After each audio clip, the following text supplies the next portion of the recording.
okay, now we looked at the start, right? We say, okay, the swing, this looks good at the start, or these adjustments make at the start, and then we start to look at how is this swing center rotating on plan, and you go, well, the swing center, it needs support. So its first level of support would be what?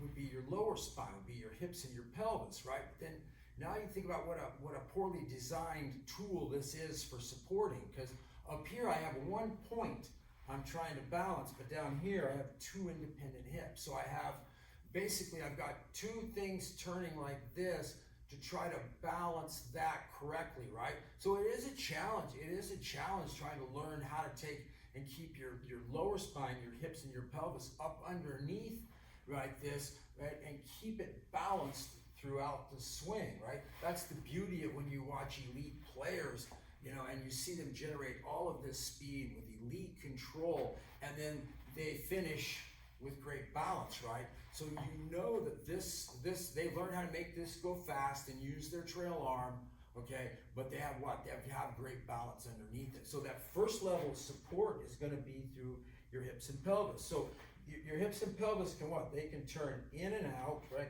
Both these can turn in and out on the hip socket right here, and they can also what? Turn down and in.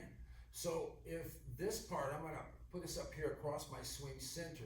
So if I start my swing, we know that the front side of my swing center would be coming down because the other side would be coming up, right? So that means that what? If this side's coming down, this support on this side of my pelvis and hip has to also come down.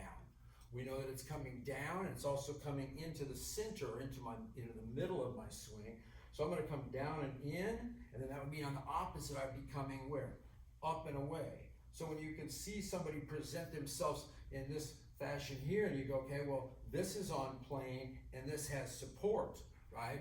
You know, what if I, in my effort to get the club, you know, in and up, I pulled this side, you know, let's say if I pulled it too far in this way, right? Even if I didn't, before we talked about, oh, that might make you bury your arms and have to come over the top, but I can pull this side in and then lift my arms up. So now my arms are free, but what happens? I've got this side of my pelvis turned too far back behind my rib cage, and when I start to accelerate, now I start to spin, okay?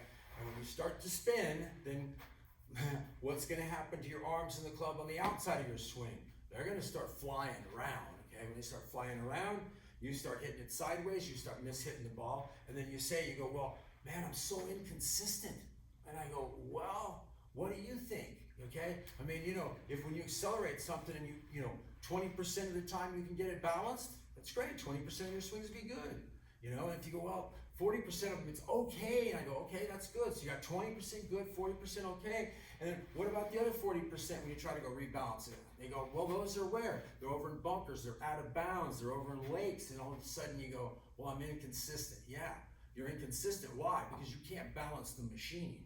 You can't balance the machine. You can't balance this and this release, okay? So we're gonna work on teaching you how to take this lower body here, okay, and how to position it to support the upper body so that you can rotate with great speed. So I'll see you at the next element.